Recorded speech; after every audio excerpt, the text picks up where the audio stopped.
Well, hello and welcome to another episode of Meepleville Meets.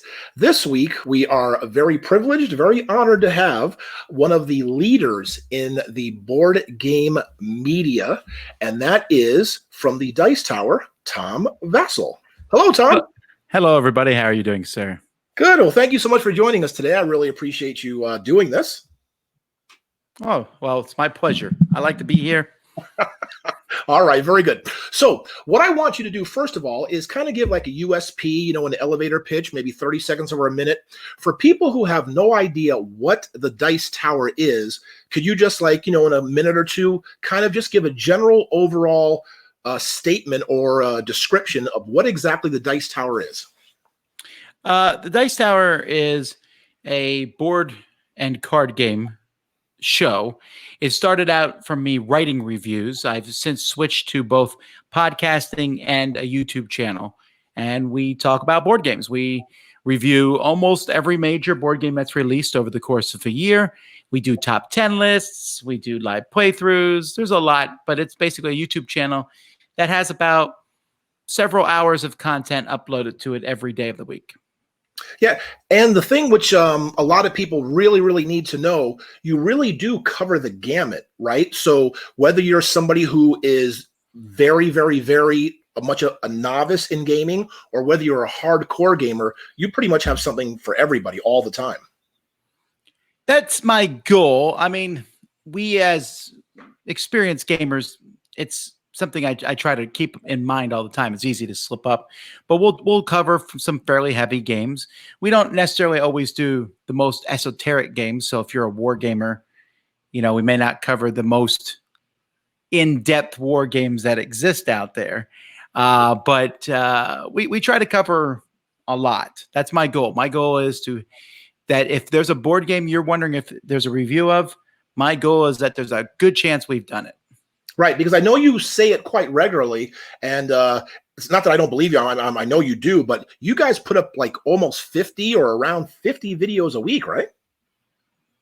Yes. Well, let me do some quick math in my head. It's about 6 or 7 a day. So yeah, that's pretty close to. Yeah, that's pretty close to accurate. Right. So even if, like I said, somebody walks into Meepleville, for instance, and they're like, wow, this is really great, I really want to get this. All I've played is Catan. They would definitely be able to go to your channel and find something to help them grow their passion and their love and get to a little bit know more about this hobby. True? Well, sure. Let's just take, for example, the games that are right behind your head. Let's go. I've reviewed almost all of them. There's I don't think I've reviewed the Underwater Cities expansion yet, but I've done Underwater Cities, I've done Brass, I've done Starcadia Quest, Can't Stop, Speechless, and the other ones I have a little bit of glare on them. But we probably reviewed them. Now, again, we can't get everything. Of course. And honestly, if you're watching this, there's about 6,000 games coming out a year now, or maybe it's not that many, but it's a prestigiously gigantic number. Oh yeah, there's no way we can cover them all. But if we don't cover it, there's a good chance you shouldn't probably play it anyway. Yeah, no, absolutely. Because again, like you said, you can't cover everything, so there is so much. So do me a favor, just tell me a little bit about what would have been the very first week, month of why you decided to do this, and what was that initial couple of videos like? Well, I always tell people that this was not a one-step process. It just didn't happen. I started writing reviews a long time ago just as an outlet for my creativity. I like these board games. I want to tell other people about them, so I started doing it. And whenever I do something, I jump full bore into it. It never occurred to me that it could become a profession. I just did them. And then the podcast, same thing. Once we started the podcast, it was 11 years ago that I started the video aspect of it. Okay. And even then, the main reason I did it was because I bought a new Mac computer and it had a webcam in it.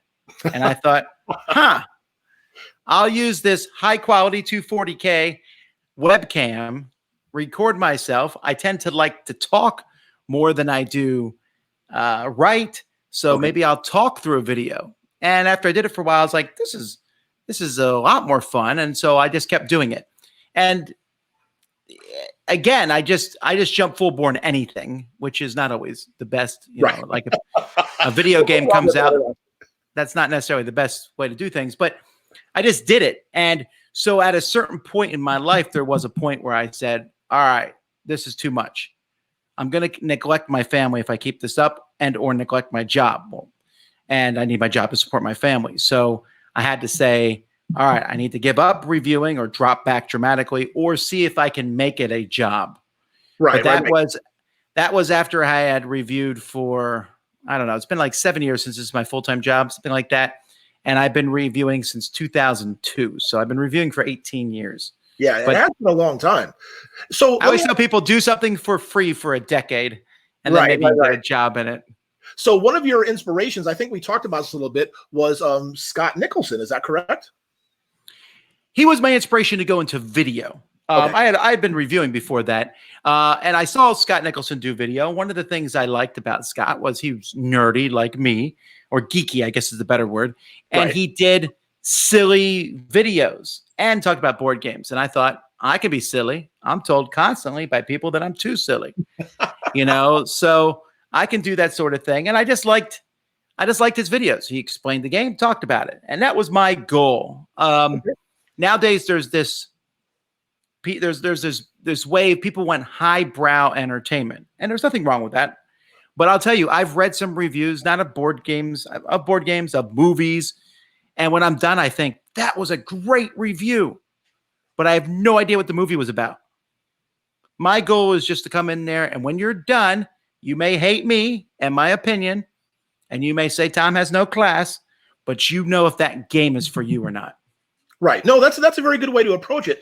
But in the beginning, again, so since you necessarily didn't have the show like you did now and have a purpose or a mission to make sure you're reaching certain people or really trying to explain, like you said, to make sure they know what the game was about, at first it was a labor of love, a passion. So how was the transition where it was just sort of say for you yourself, you know what I mean? Like you were doing it for you, like you said, to express your creativity, where all of a sudden you were like, wow, you know what? I should maybe make sure that it is palatable for somebody watching or reading this. What exactly was that transition like?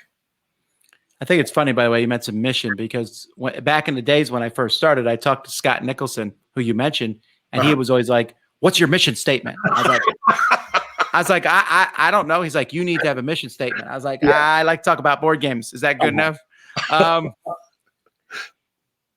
No, I always, to your question, I don't care. I have always operated by the fact that I will make content that I enjoy, and I'm hoping other people enjoy it too. So I'm not trying to do something I don't like. I mean, don't get me wrong. Now that this is a full-time job, there's parts of it I don't like. That's just going to happen. Of course. But I've always made the reviews the way I want to watch them. I just want you to tell me what you think about the game. I want you to show me a little bit about how the game works. And I want to see what's in the game. So that's what I do. That's always been my thing. The top 10 lists, we do top 10 lists on our channel. They're our most popular thing. But I do those because I love top 10 lists. If someone says, oh, here's the top 10 animals that have 3 kids at a time, I'm like, well, that sounds interesting. Let me go look at that. Did you get that from Letterman? Or were you a big fan of Letterman with the top 10 lists? Not necessarily, and I'll tell you why. I mean, I don't mind Letterman's top 10 lists, but they're silly. Right. And they don't mean anything. But if you go online, you'll find the top 10 baseball players of all time, and I'll go read that, and I'll go, that is ridiculous. That Ozzie Smith is not in there, and it gets discussion going, right? You know, you have these back and forth, you know, the top 10s just get people riled up, and they're interesting. I mean, I always look at top 10 lists all over the internet, and before that, I would read them in books and things. I'd get statistic books and read top 10s, and I'd be like, no, that is definitely not number 2. Whoever wrote that's a moron.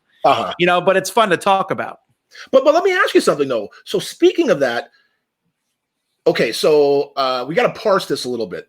Is a top 10 true to you, or do you sort of, again, going back to the mission, are you doing it for what you think the general public what their top 10 is. You kind of understand what I'm saying? So yeah. I just do. It depends on the top 10 list. Like, so if I'm doing the top 10 best games you should buy for families, I'm going to try to get the top 10 best games you should buy for families. If I do top 10 cowboy games, I'm going to give you the top 10 games that Tom Vasel thinks are fun cowboy games. You don't like it? Jump in a lake. There's my opinion. But I realize that, right? That can be a thing. Right, so that is why most of our top 10s, I bring other people on board where we can pick each other's things apart. And that's what's made it fun. Because I'll say something and someone else will say, Tom, you're an idiot. They might say it more politely, like, Tom, you are a buffoon. Right. And then that's good. What I've done is when I started the Dice Tower, it was just my voice, me doing reviews and everything. And then I had a co-host on my podcast, and I like that back and forth.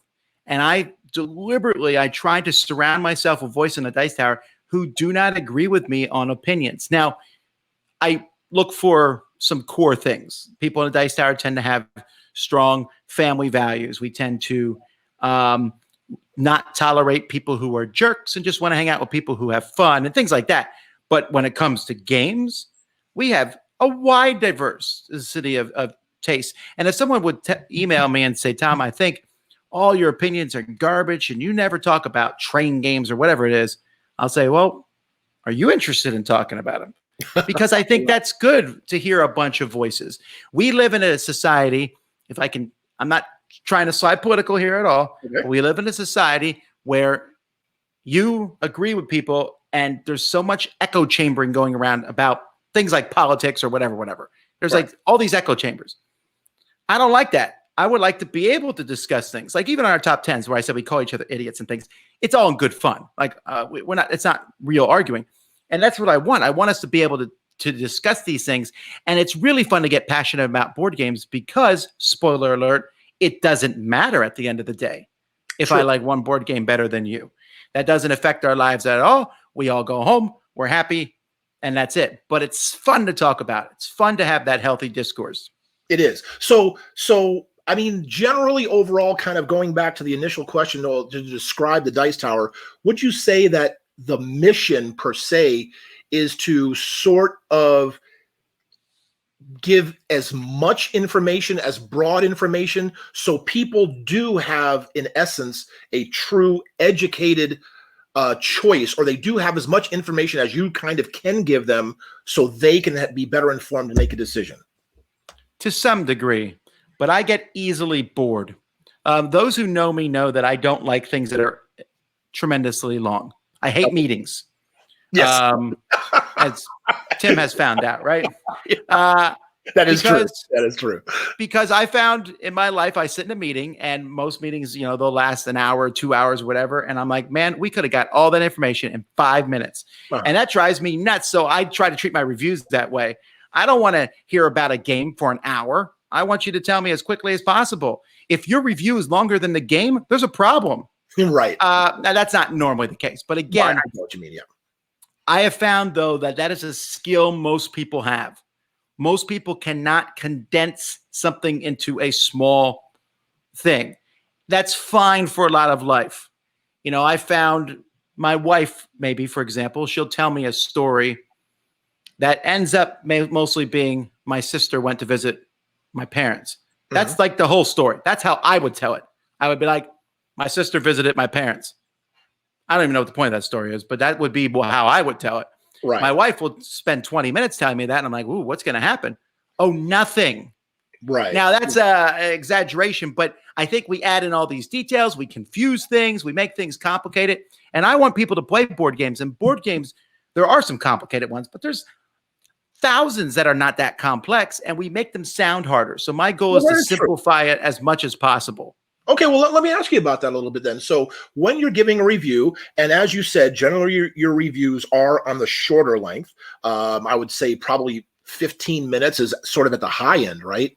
For me, yeah, that's almost always the case. Okay, so then how is it that you determine, because ladies and gentlemen, or people watching the show, if you're not familiar with Tom's reviews, part of it is he gives an overview of the game so you have an idea of the game works. So my question would be then is how do you determine the exact important elements? And I know it's been with practice because you've been doing it a long time and you're very good at it, but how do you determine how long that should be and then how long your opinion should be? I don't know. I just do it. At this point in time, I got the times down to some degree. I know when to shut up. I give the bullet points as fast as I can. The overview of the game and condensing that down to a short time frame is the hardest part of the review by far. It's probably my least favorite part because it's so nerve-wracking. I always read the rules again before I do it. I have occasionally set up to review a game, read the rules, go through them, and I'm like, before I review this, maybe we should play it correctly. Yeah. And then, but I go over the rules and I'm like, okay, I got to talk about this, and this. And at the same time, I'm telling people don't use me as a rules explanation anyway. It's there just to give you a feel. There are people like Rodney Smith and others who give full-born explanations of games. That's better for that. And we're moving to that point anyway. More and more board games have QR codes on them and such that point you to a video explanation of the game. That's right. Yeah, companies are doing more and more of that. So now, again, sorry, jumping back a little bit, tell us a little bit so people get to know, because there's a lot of people out there who do this, right? There's a lot of people who are reviewers who review games. As you said, it's their passion. They want to express their creativity. But tell us a little bit about how you and your family and your life, where you were like, okay, you know what? I'm going to take the plunge. I really think there's a way. And again, people need to know it wasn't an overnight success. As you say, it was a long time getting there. But again, there was a conscious decision. I made it, for instance, myself. I used to be an air traffic controller, and then I decided to resign to become a professional entertainer. So I know the process and what takes. But what I would like for you to tell us your journey, your adventure, from those moments up to the point where, yes, okay, I am going to do this full time to support me and my family. Yeah, the process of coming to that point was just one. What I had started doing was some money came in a little bit over a couple year period. So YouTube, I put some advertisements on YouTube, and that brought in some money, not much. I would like to look at it, but like, wow, this week I made $25. I think I won't quit my job yet. But I sat there and thought about it. And I thought, are there different ways I can do this? And, because people tend to dream. This is one of my pet peeves in life, is when someone wins American Idol or something like that. And they get up there and they say, you just won. And they're like, never in a million years in my wildest dreams did I imagine this. And I'm thinking, you big fat liar. Yes. You 100% imagined that. That's why you entered the show. Then when you were walking around, you were like imagining yourself up on stage. That's why people sit there and pretend to receive Oscars in private. You imagine these things. People do. And so I did. I imagined being a full-time game reviewer, but I didn't think it was a reality. I imagined it. But as time went by, I started trying to think in my head, how could I make this a reality? Well, maybe I could do this. And once I got my wife's write-off approval, because that's the person I needed to convince. Of course. So I emailed a few people that I knew and talked to them about it. And one person sent me back and said, here's a whole bunch of ways you can make money. And I was a teacher at the time, so I was used to having no money anyway. And so what could I do to go above and beyond this? And I was also determined, because my whole life I believed you do what you need to do. So I was like, all right, I can make board game reviewing a full-time job. And if I have to write essays for other things, if I have to tutor kids on the side, I will do every little possible job I will to support my family. Absolutely.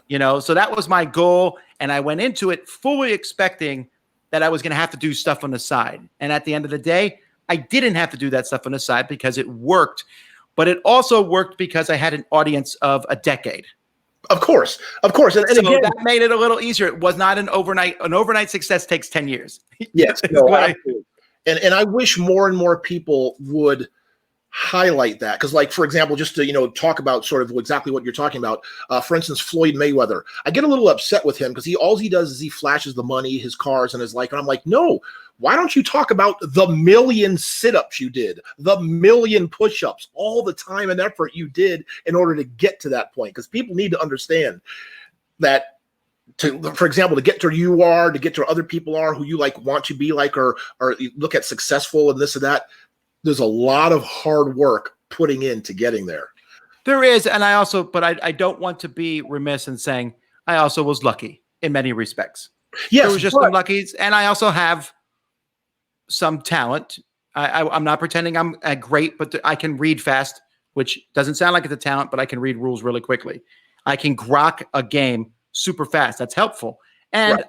I don't think I'm super boring to listen to. People have told me I'm an idiot, but very few people call me boring. So those things also help. I've met people before who say that, oh, I want to be a reviewer, but they're not tremendously interesting people to talk to. That doesn't mean they have a ton of other talents, and maybe they even could become a good reviewer and practice at it, but that also applies in there. But yes, I won't disagree. Hard work is necessary. Right. And even like you said, like luck, though, Tom, I'm sorry to interrupt you, but luck, there's a lot of people have luck, right? Regardless of the most successful people like Bill Gates, Mark Zuckerberg, whatever, but still there is that preparation behind there, and they were ready for the moment when that moment of luck, if you want to say, or whatever, or period of luck presented itself. Sure. And that's the thing. You need to take advantage of that. And like you said, the work, though, is there requires for anything like this, there needs to be a certain measure of self-discipline. So, for example, I review every day. Nobody's making me do that. I could not put out any reviews tomorrow. And people might say, where are the reviews? But I wouldn't get in trouble with my boss. No one would yell at me. But I wake up every morning at 6 o'clock. I get ready. I do my routine in the morning. I go to work at 7. I put a tie on. I don't have to. I go in, I work, I do the things that I need to do, because if I don't, everything could turn around really quickly. I have to force myself to be self-disciplined. And I'll tell people all the time, I'm very lazy. I'm very easily distracted. I have a lot of, negative qualities. So I have to work really hard to forego those. When I wake up in the morning, I say, Tom, you don't have to get up. What's going to happen? You're going to get in trouble with your boss. You are your boss. Right. And so I have to make myself do it. Yes. But speaking of that, because again, I'm in the same sort of situation with Meepleville, and you have to force yourself. I understand what you're saying completely. However, and you did mention your wife. Mine is the same way, a great support system behind me. So that's sort of like a given, in order for our success to get where we want to be. But there are really, really good people behind us to help us achieve our goals. So let's go back to the kind of beginning and let's talk. You are by yourself getting up this. Tell us a little bit about some of those people who were there with you to help you make this grow and to help you realize your dream. Well, like Tim said, my wife's number one for sure, for a couple reasons. One, she's a support system. And if you're just watching this, I have 7 children. So my wife deserves the Medal of Honor. Yes. Purple Heart, what have you. But at the very beginning, when I wrote reviews, my wife was my editor. She would read them and say, Tom, and she would go through and fix all my grammar. And considering how bad the grammar was on the final product, it's a good thing that you guys didn't see the first drafts. So I had her help there. Other than that, it was me plugging alone by myself, with my wife. And then when I started the podcast, Joe Stedman was my first co-host, and he worked with me. I did a good chunk of the work. He showed up and I did stuff behind the scenes, and I thought, well, that's how it is. But I'll tell you, as the years went by, and I have a hard time remembering who the first person was, but people showed up and they offered to volunteer. Someone said, I'll put your show notes on the internet. Somebody said, hey, I'll teach you how to pronounce German words properly. I'll do a segment on your show. And as time went by, people started volunteering. Now, some of those people, I think one person is still around to this day, to that end. People volunteer, they fade away. But as time went by, that group of volunteers grew bigger and bigger. Mhm. And to the point where after I was able to go full time, I was like, man, I'm going to get a little bit more money this year. I don't want to get rich off board games. I want to bring a team in around me. And so I hired Z Garcia. I already had been part-time paying Eric Summer, my co-host on the podcast, but I brought in employees. At this point now we have 6 employees of the Dice Tower and 4 part-time employees. And 1, 2, 3, 4. Sorry, I might be wrong on that. 5, 6 employees, 4 part-time employees, and 2 partners that are working with us, and that's a big team, and I like it. There's so many reasons to have a big team. One, because I'm not good at everything. Of course, right. I'm very much not good at everything. And if there's one thing I've learned, it's that I'm not good at everything. And so bring in other people. But 2, I said I want that diversity of opinions. Mm-hmm. But 3, and I cannot stress this enough, unity. Right now, the world is feeling what it's like to be home alone. Yes. Being home alone is not fun. I don't know what that's like. I got 6 kids. Well, I have 1 in college. I have 7, but 1's in college. I got all these kids at home. So and so I don't know what it's like to be alone per se, but I've been in positions where I've been alone. And even my family, on my job, I can be alone. And the internet, if you haven't noticed, folks, it's possible. The internet is a harsh mistress. The phrase I always use is anybody who says I am my own worst critic has never read the internet. That's true. If you put yourself out there, oh yeah, that's right. Because you are not your own worst critic, okay? Right. And it is a mean, caustic place. And I'm in a nice area, board games. I look at the video games. You're like, look at those forums, and you're like, quick, go away, or other things. But it can feel that way. And there are some days where you're just like, oh, why am I even doing this? Why do I even try? Right. And that's when having a team around you helps. Yes, but again, we support each other. Yes, of course that. But again, Tom, with doing the reviews, you have to go into it knowing that there's going to be people who just vehemently disagree with you, or people, right? So you just know that there's going to be that extreme on both sides, right? Sure, I get that, and I get that people are going to say negative thing, and I always say it's like a duck with water rolls off my back, but there will come, I promise you, for everyone I've met, that there's a day where you read a comment and you're like, not today. Yeah. I don't want to deal with this today. I don't know how to explain it. And sometimes the person who wrote it. Right. True. And sometimes you catches in a bad day. It seems like things aren't going wrong. And I'm telling you, a supportive team is so handy for that. Oh, absolutely. You're like, just to I don't think people realize the power that words have. That whole sticks and stones may break my bones, but words can never hurt me. The person who said that, I think, was deaf. Yeah, no, absolutely. Because words do hurt.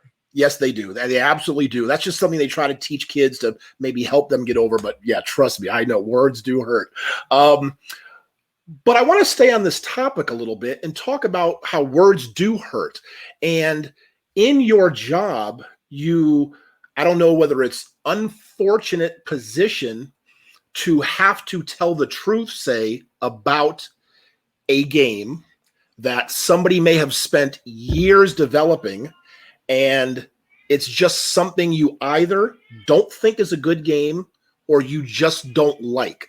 Now, you have to know your words are going to hurt. So do me a favor, explain to the audience what that's like going into it, that you just know this is going to potentially perhaps be hurtful to that person. I try not to think about it too much. Right? You know, right? So I just talked about this. I do a show every week called Board Game Breakfast, where it's a variety show, and on it there's a section called Tom Thinks. And I've designed a board game called Nothing Personal. It's a mafia game. I co-designed it with Steve Avery. So on this particular show, I went and found all the ratings that were 1s, 2s, 3s, and 4s out of 10. And I read them. Okay. And I said, this will help me, know what it's like when I say these things about other people. But what I always tell people is, in this particular case, when I talk about a game, I'm not talking about you. Correct. Now, that doesn't make it feel much better. No, it right? doesn't. It doesn't. It's not. It's, someone say, Tom, I didn't say you are ugly. I said the clothes you're wearing are ugly. That's not going to make you feel much better. But at the end of the day, I just got to, you just got to power through it. Because I'll tell you what, if everything I say is positive, then it doesn't mean anything. Well, yes and no. Well, wait a second. Let me just ask you a little bit about that, because again, you could make the choice, right? You could say, wow, this game is not very good. I'm just not going to review it. Or you could just review good games, so that way your audience knows that if you review a game, it's a good game and based in, you know what I mean? So that is a conscious decision. So sure. And some people do that, right? There are some reviewers who only review games they enjoy, and that's fine. Right. I'm not speaking out against that, but for me, I want as many reviews and games out there, and I want to be authentic. I do not think that the most negative critic, Simon Cowell, is a particularly nice person. He's negative a lot, but the thing is, because he's negative, when he says something positive, people go, really? Now, I don't want to be like that. I'd rather be more positive than negative. But a negative review of a game makes a positive review of a game that much more powerful, because people have something to contrast and compare. And I can say a game is bad, and there are a lot of people who go, really? You don't like that game? I'm buying it. Because they have found that their opinion is different than mine. And that's fantastic. I'm helping out. Just because I don't like a game, I don't get upset. Someone's like, Tom, this happens at convention. Someone comes to me and goes, Tom, you said you didn't like this game, and I bought it and I enjoyed it. I'm not like, well, how dare you, sir? No, I am great. I'm glad you enjoy it. And sometimes I like doing these negative reviews because they're therapeutic. And I feel like you need the person who is warning the British are coming. The British are coming. Don't buy this game. Right. Now, okay. So now you're obviously a professional at what you do. You are a professional reviewer, and you are saying that, yes. Yeah.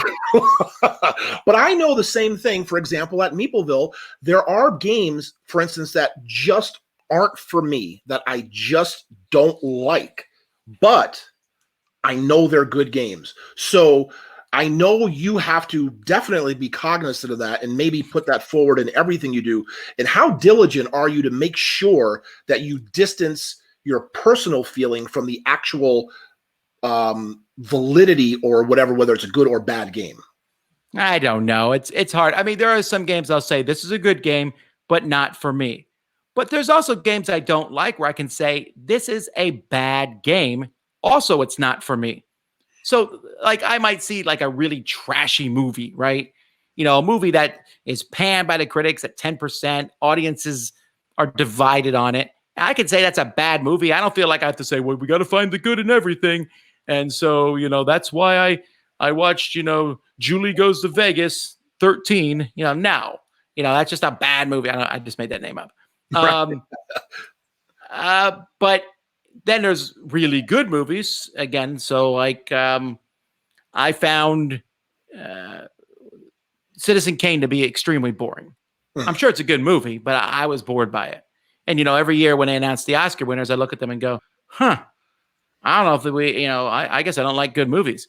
But so that the same can be said for a board game. So like right behind you is Brass. I know Brass is a good game. It's a quality game. A lot of people love it. I don't. It feels like work to me. I didn't enjoy it. So that's what my review's like. Right. But sometimes I'll play a game and go, was this made in a blender? I don't understand how such a game got made.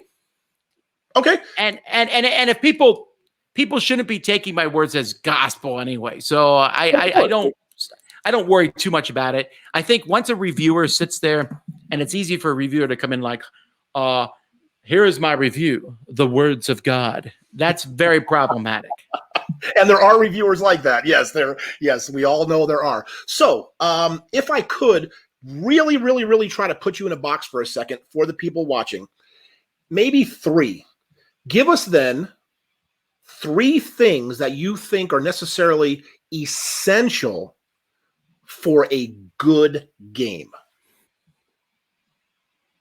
All right. I think a good game is engaging from start to finish.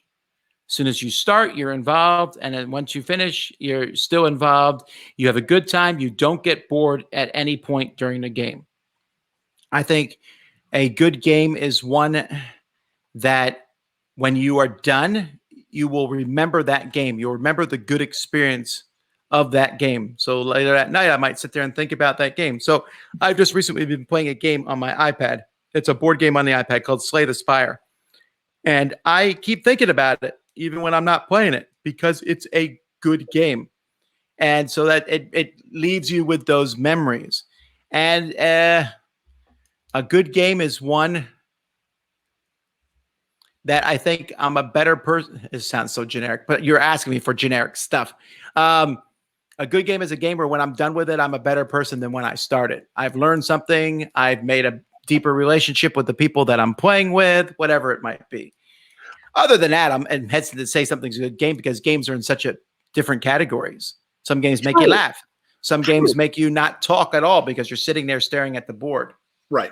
Of course. But again, yes, I mean, there has to be some sort of kind Was it fun? That's all I care about. I don't even care if a game's good. I care if it's fun. Yeah, but here, you know what's funny is for me and a couple of my friends, fun is not necessarily a good term for games because we don't want to have fun. We want to play a game. You know what I mean? Like, well, sure, but that is fun for you. Everyone's definition of fun, because there's some people who just want to play a party game, throw it on the table, and laugh, ha, ha, ha, ha, ha. And there's some people who look at them and go, "You brainless cretins." And then those people like to sit there and play a game, and they're sitting there, and it's silent. And you come around, one person's staring at the table, everyone else is staring, and I'm like, "There's no fun at all there." But they're having fun. That's not fun for me, but that's fun for them. Right. So let's talk about the first thing you talked about in engaging, okay? That you think a game is engaging, which again, a lot of the older games that we grew up with weren't necessarily engaging per se. So what are some of the particular aspects, and if maybe you can give us like, the good and the bad of really good things that make a game engaging in some games that maybe we grew up with that are really bad at the whole engagement part. Well, I hope that a good game, you feel like you at least have somewhat of a chance to win most of the game. A game that eliminates you, like Monopoly, you could be eliminated from the game. That to me is a statement of a bad game, because if I'm sitting there watching my two brothers play the game for 2 hours after they eliminated me, that is literally not fun for me at all. And so I don't find that to be a good game. I'm not engaged at all. Or a game, if I'm playing a game, sometimes it's the other players who make it not engaging. So I might be playing Scrabble, and I'm playing, and Josephine is it's her turn, and she sits and takes about 22 minutes thinking of the 16 two-letter words in the Scrabble dictionary that she memorized, and I'm not engaged with that game. So there are games like that just aren't engaging, or I sit there and like, is it my turn? I don't really care what I do. That's not engaging. Right. No, absolutely. And you're right. Games like Monopoly, when you can get knocked out, and there are current games too that have that same thing where you can get knocked out and people have to watch the game. I don't think that's fun. And I think one of the things for me, I think it's okay if the game is really short. True. Maybe like a game like Bang, right? I've played or King of Tokyo. Or King of Tokyo, you can be knocked out, but it's when you're knocked out, you wait 5-10 minutes and then the game's over. That's true. That is true. But I think, and engaging is good. And one of the big things about gaming too is, what are your thoughts on the game as opposed to who you're playing the game with? Now, I know they sort of go hand in hand, but no way. They don't mean the same for all people. No, you don't agree necessarily? It's the people I play with, 100%. Okay, so that's first. I've played games with, I'm hesitant to say I've played more games than anybody else alive, because I don't think that's true. But I've played more games than almost anybody else my age. Okay. Right? And I feel it's safe to say I've played more bad games than almost any other human being on earth. That's fine. That's my job. I get to play lots of bad games, and I still do it. I still look forward to it. This coming Saturday, I'm going to play some more bad games. I feel it. I feel it in my bones. I'll probably play some great games, and I'll probably play some bad ones. But I played some bad games with some fun people, and we have a fun time the whole time. We all laugh at how bad the game is, and at the end of the day, it was a good experience. But I've played some amazing games with really bad people, and I don't care how good the game is. Right. If someone ruins the game, they're a spoil sport. They're a bad winner. They take 2 hours on their turns. They, whatever the negative thing is, that can ruin a game. So if I have a group of people that I love playing games with, yes, I want to play a good game with them because then that elevates it to the amazing thing. Right. But I'll play a bad game with good people over a good game with bad people any day of the week. Any day of the week. True, absolutely. But yes, I mean, it's one of those kind of things where I'm just saying that you may get a group of people together at a table playing a game and you all may seriously love the game. You're not going to be holding hands, singing Kumbaya and really care because you're all into the game. So it may not be sort of like laughing and fun and all that, but you're still having a great time because you're all. Yeah, but you're having a mental wits challenge. And for those particular games, I'm playing people who I highly respect. I'm like, oh, wow. And if you win, you're like, man, I was able to beat Timm at this game. It was amazing. I never beat him at a game. And you have just as much fun with that. It's like it's kind of like when you see a couple of old men sitting on a porch and rocking chairs, and they're not saying anything, but they're just sitting there hanging out together. Right. That's fine. They're having a good time. You don't need to be running down the street going, woo, to have a good time. Although for some people, that's what their definition is. That's true. That is true. No, you're absolutely right. That is and true. You run a board game cafe, so you likely see more people come in doing the woo thing because it's a quick thing to jump in and do it. But then you have groups who come in and I'll look at them and I'll go, do they even like each other? Are they having fun? But here's the thing. I know they are. I are. I make little jests, but I know they're having a good time. And just people have fun in different ways. Yes, trust me, I get that feeling sometimes. Like if sometimes I teach, because I'll get the extremes. I'll teach a group a game, and all of a sudden you'll hear them all like woo woo woo. Then I'll teach another group a game, and they're like sitting over there quiet, and you're like, what did I do? And you go over there, and they're like, oh no, we're having a great time. They're just really into the game. So yeah, you can get both extremes like that. So good. I just want to kind of sidestep a little bit. I want to learn a little bit about you because these are even things as as close as we are as far as our working relationship and knowing each other for several years. Like, for example, where are you from? Where did you grow up? I grew up in Allentown, Pennsylvania, which is pretty close to Philadelphia. So I'm pretty much Philly born and raised in a sense. I'm a very much a strong Yankee, which is why I pronounce everything incorrectly because everyone in that area does. No, you're not. I'm from Connecticut. I'm from New England. We're Yankees. No. You're New Englanders, and that's a whole different thing. Pennsylvania's the Philadelphia people are probably the second rudest people in the world after New York, of course. And when I say that, but not much. When I moved down south, I live in Florida now, but I originally moved down to the Panhandle, Florida, which was close to Alabama, Floribama, we call it. And when I met people there, some women were like hugging me and people called me sir. And I thought, who are these people? And are they trying to take my money? Because up north, people just are very forward. And when I watch a movie or a TV show that shows authentic Philadelphian people talking back and forth, it's just, I don't know what it is. I feel very at home. They're like, they just tell you exactly what they think of you. I don't necessarily, Tom, I'm sorry, I'm gonna have to disagree with you. I don't necessarily think people are rude, like from New York and Philadelphia. It's called. I say rude, but it's more curt. Straight talking. Correct. Direct. They're short, direct. Exactly. So, like when I came down south, they're like, "Oh, brother, we love you, brother. Right. How are you doing?" And they're like, I think this guy's evil. You don't know because everyone's super nice, but they're not. Right. Now, bless their heart. I'll stab them. Yeah, you know what that means, right? So, Alan, anyway, I grew up in Allentown. I liked it. I grew up in the middle of the city, so inner city type kid.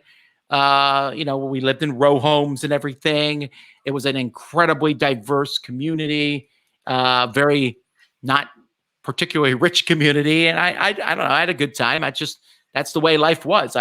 I grew up, I ran around with my friends in the block. We played board games all the time. They called me the board game king because I was always bringing out board games. And did you have a whole bunch of brothers and sisters like you have in your house with all your kids? Did you grow up in a big family? I did have 2 brothers and 2 sisters. We played games occasionally, but my brothers and sisters, I was the oldest, weren't always interested in games. So then I just forced the neighborhood kids to play them with me. It wasn't all I did. I did biking and everything else that, kids do. But right.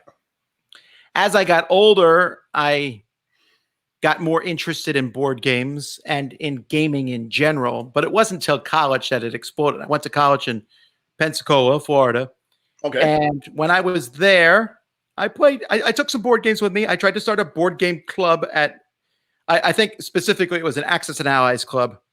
Okay, but let me ask you something, though. Let me ask you real quick. I'm sorry to cut you off there, but I want to ask you about the games, Tom, because I was one of those kind of people who played games all my life. I was an avid gamer, cribbage, landslide, Monopoly, all those kind of games. But the games you're talking about that say maybe you brought to college, Axis and Allies, or you were playing with your kids, had you crossed over into the hobby gaming yet, or were you still totally unaware of that whole side? Well, partially. I didn't know I had. So when I grew up, I mostly played mass market style games, Monopoly, Risk, things like that. But I had a friend who I played Stratego and Scotland Yard, and I was like, wow, games with strategy.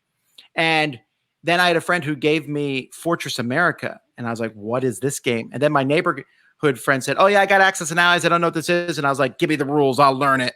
And then I had another friend who just had games in his house, and he had Avalon Hill games. He had Cosmic Encounter and Kingmaker and things like that. I didn't know these. I was just like, wow, these games have strategy. And then I found that the thrift store sold games like this. So every single day of my life that I went to the thrift store and looked to see what board games they have. Every day. I would go down there, look to see if there's new board games. And if there was, I'd get them. So I was playing mass market. I didn't know there was a difference. Just games were games. Right. But okay. I knew there was something about these strategy games. And so the ones with strategy, to me, Axis and Allies was super strategic. Yeah. So that was one I wanted to take. I took that and a couple other games to college, but there wasn't a lot of room in my dorm room. Right. Okay. So when you went to college and you brought these games and you were about to say you started a gaming club, how about the people who came to the club or now other college students you made, where they're all of a sudden you were like, holy crap, that guy knows games or this and that? Like what was it? No, that wasn't it. What happened was there was a sidelining that happened. What do you mean? And because I was interested, I got a few people to play games with me. Uh-huh. And I also, as a side hobby, I collected baseball cards. Okay. And if you remember back in the day, they used to have baseball card shows in the middle of malls. They have kiosks there now, right? Yeah. But they used to do shows in the middle of malls. I miss those days. So I went to this baseball card show and I was walking there and I saw that they had this card game. It was Overpower, which is the Marvel collectible card game. Okay. I didn't play Magic, so I knew Magic existed kind of a little bit. And I was like, what is this collectible card game? I was like, it's 2 decks. I like Marvel. I'll buy these and I'll play them against each other. So I took them back to my dorm room. I played it. The guy across the hallway came. I taught him this. He's like, wow, this is neat. I said, yeah, each person can buy their own deck. He's like, interesting. The next day he showed up with 3 decks and booster packs. And my mind was like, you can buy other cards for this? Uh-huh. And then we jumped from that. We played Battletech. We played Star Wars. And at that point, I was almost like a dealer on campus in a sense. I was buying these card games and I organized huge tournaments. The college actually told me to stop doing that after a while. And I was just, we got sidelined by collectible card games. It would just became this big thing. I was like, this is so amazing. I would go to work and I'd be at college and I'd be sitting there in class and I'd be making decks down and stuff. And I really got into that. And it was funny because we got into it with so little money. I would get money and I'd sit there and like, oh, I got $20. Okay, I need this much money to do laundry.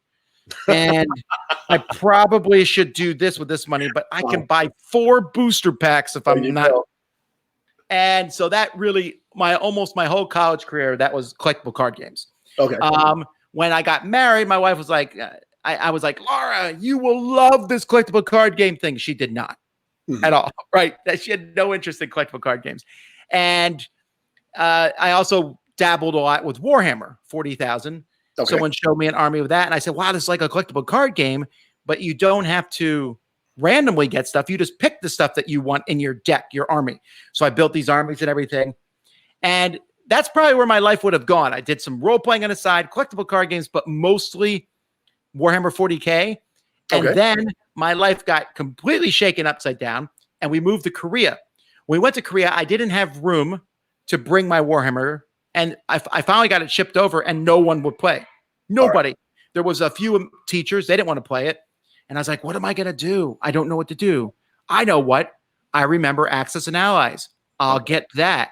So I went online and found that there was a new game called Axis and Allies Pacific. And I was like, I'll get that one. That sounds amazing. And I read a review of it on a website called Board Game Geek, which had just started. And I said, well, there's all these other board games on here too. There's Cosmic Encounter. I remember Cosmic Encounter. I played that as a kid. Right. So I was like, all right. So me and my friend Joe Stedman, he was there too. I said, all right, we're going to buy the top 20 games on Board Game Geek. We're going to buy them. You buy 10, I'll buy 10, and we'll play these. And when I got them, I started playing them, and my wife also played them with me. And I was like, what? Oh, nice. She never played collectible card games. She never played this, but she played Lost Cities, and she played Catan. And I enjoyed these games so much. And that's when I realized there was this hobby outside of just playing games. So I played games my whole life, but there was that interlude in college where it was collectible card games and miniatures. But once I got to the board games, I was like, I could play these with anybody. Absolutely. So again, it was great that you were able to discover Board Game Geek and find out. And just as a side note, audience out there, Board Game Geek is probably the largest database, would you say, of board games? They're the biggest board game website out there, period. Correct. Yeah, period. So that's everything. Go down. Once you go there, I tell people when they come into Meepleville, if you go there, you're going to go down the rabbit hole. Don't blame me if after 4 or 5 days you haven't talked to anybody in your family because you've been on Board Game Geek for 4 or 5 days when you first discover it. But okay, so you had that. What was the first big event, like whether it was a Gen Con or Spiel or Origins or something, where you were like, wow, and you actually got to physically see a lot more games? What was that experience like? It was a while because I was in Korea and I was kind of stuck in Korea. I didn't have enough money really to travel back more. So it was all internet. I looked at the internet. I would live through conventions. I got started writing reviews, which was kind of a side type line thing. And that became a thing. Hang on one second. Could you please close my door? Or I'll close it myself. Hang on one moment. The dog snuck in here. No problem. Oh, that's what happens when you have a house full of kids, folks. There's always something going on, right? Right. So I started writing reviews, and that's a story in of itself. Right. And at some point, my friend said there's this convention called Origins. I said, man, I would love to go. I just can't make it happen. And he paid for me to go to Origins from Korea, which was no small thing. A really good guy. We're still friends to this day. I'll never forget that. Wonderful thing. And so I went to Origins, and when I got there, there was just people everywhere playing games. And I was like, my people, it was this thing. And it was? I want to say, let me see. I want to say it was 2004. Okay. It might have been 2000. It might have been 2005, but I want to say 2000. It was either 2004 or 2005. 2005 sounds correct, actually. Okay. And I went there, and it was amazing. It was like going to camp. Right. Everyone there wanted to play board games and stuff. I knew a few people from the internet, and so it was a bit scary at first going around. But at that point, I'd been writing reviews for a few years, so some people knew me. I found some people kind of did this. I met designers, and I was like, oh my goodness, designers of board games. And there was just a kabillion board games out there. And I was like, I only got 2 suitcases I can take back to Korea with me, but I will find a way to fill them up completely with board games. There you go. And that was that. I went to Origins then every year for a decade or so. Mm-hmm.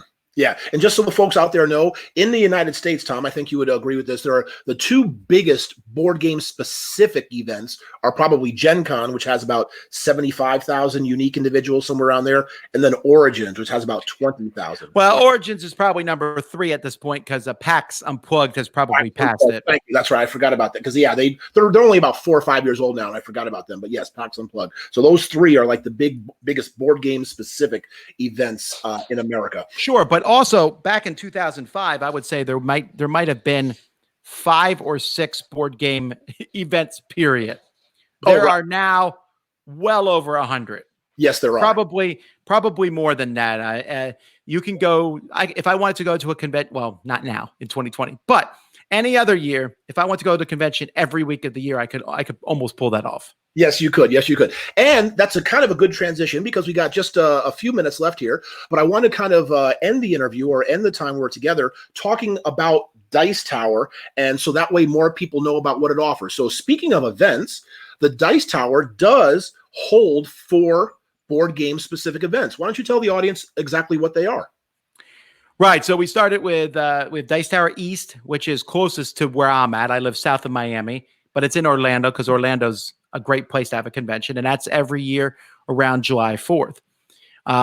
We also have a cruise that we run in the winter because Florida's amazing in the wintertime, and that's just where we cruise and play board games. And then I run a little small thing called Dice Tower Retreat, which is like if you just want to play games and nothing else for 5 days.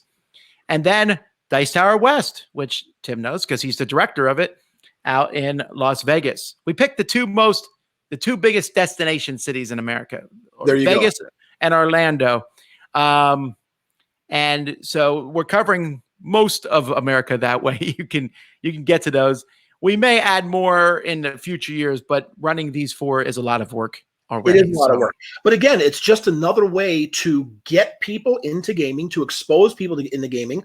And because you have a network that is virtual, right? It's on the internet. A lot of your fans, subscribers, people who watch don't get a chance to interact, but these 4 events are a perfect opportunity for them to come to get together, meet each other, and to meet all you and all of the other people from the Dice Tower. Sure. Nothing's perfect, of course, but we found that if we at Dice Tower, like I said, we have these pretty strong values that are basically, you can distill it down to don't be a jerk, be fun and have fun gaming with other people. And I found that, and I pushed that philosophy on my show, and the people who listen and watch my show are going to agree with that for the most part. Not everyone, but for the most part. Right. So if you come to one of our conventions, you're going to meet a ton of people who are like that. Yes. They want to play games because the games are fun, but they also are looking for fun people. And so that is one of the things that we push at all of our events. Never been to one before? Come to it and find some people. You'll find friendly people. You can't find friendly people? Find me, and I'll introduce you to people, or what have you. And that's my tagline is that the Dice Tower are the friendliest conventions on earth. That's my goal. And that's what I want. Don't get me wrong. We have an amazing selection of games, the best games in the world. We have some fun events. We have exhibitors who come. But at the end of the day, we want you to have a friendly gaming experience. Some people are still scarred by the childhood angry yelling matches that Monopoly turned into. Yes. Or dad flipping the Scrabble board. Yes. That is not what's at our convention. The people there are there to play for fun, and we want to encourage you to come and join us. Yes, and folks, that is absolutely the truth, and not just because of Dice Tower West here in Vegas, but the truth of the matter is you will see so many player wanted signs, because that's one of the big things we have. If somebody picks a game up off the shelf to go and set it down, and if there's just by yourself, or a husband and wife, or a partner, a couple or something, and they want other people to join, they put up a player wanted sign. So it's so welcoming, wanting you to get together and play games. So please attend any of the Dice Tower events if you're able to do that.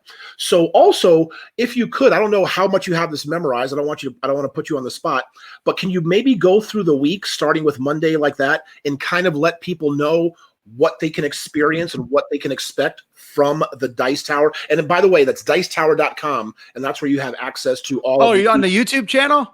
Yeah, for everything. Like if you can. Oh, I, I 100% have that memorized. All right, so my week starts Okay. on Monday. Every Yep. Monday we have a show called Board Game Breakfast. It's a variety show about board games. I talk on it, but we have a lot of contributors of all different backgrounds and things.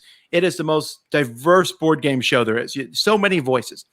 And then we also do a show called Week in Review, where we do real quick summaries of every review we did the previous week with links. So if you're even more AD&D and my short videos aren't short enough for you, this is even shorter than that. And then each day, Tuesday, Wednesday, Thursday, Friday, Saturday, Sunday, we post reviews on those days. Thursday, we often have a big top 10 list go up on that day. Wednesdays, every other Wednesday, we do a show called Crowd Surfing, where we take a look at games that are on Kickstarter and tell you what we think about them. Every night, currently at 9 p.m., 7 days a week, we just do a chat where we just talk to people like we're doing right now. On every other Tuesday, I get together and talk with another popular reviewer. Rado runs through. We do live plays once or twice a week if we have the time to fit those in. But I schedule the reviews out specifically throughout the course of a week. I have a big, huge schedule. And every day there's at least 3 reviews, maybe more, of board games.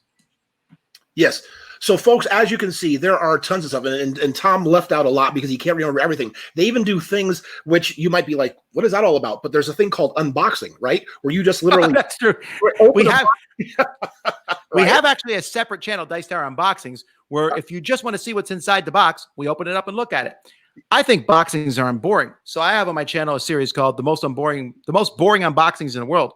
And people still watch it. I don't get it. But I open up boxes and pull out games. There you go.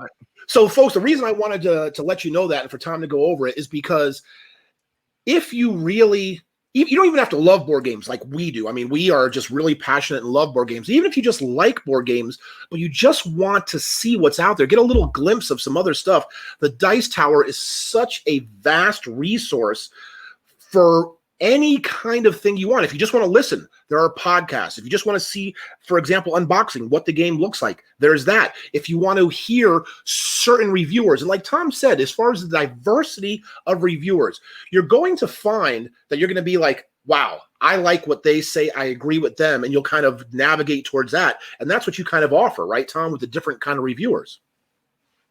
Sure.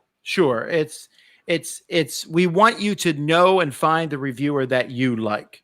Right. So, I mean, I know that there's people who identify with what I like, and that's fine. But there are people who can't stand what I like. So I'm trying to bring reviewers on the channel who are very different than me. And hopefully their style is one that helps you out.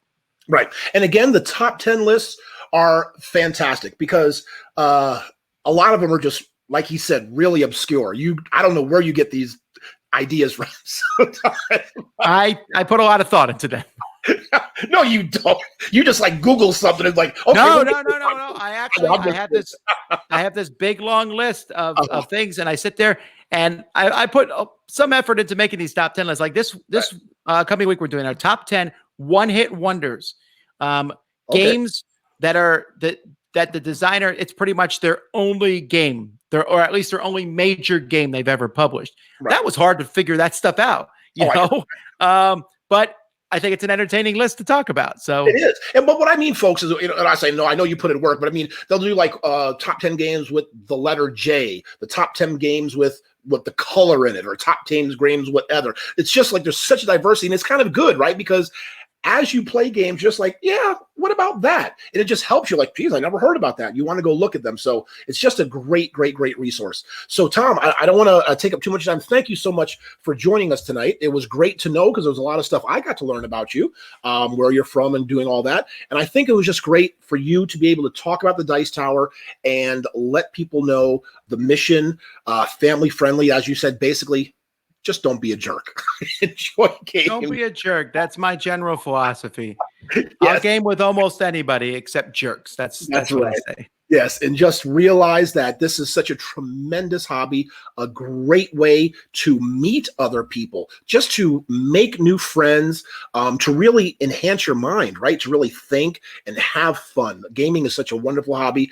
The Dice Tower is one of the best resources you can go on the internet to find everything related to board games. Well, again, Tom, thank you so much for joining us tonight. And folks, thank you for joining us again for another episode of Meepleville Meets. Thank you very much and have a good night. Huzzah.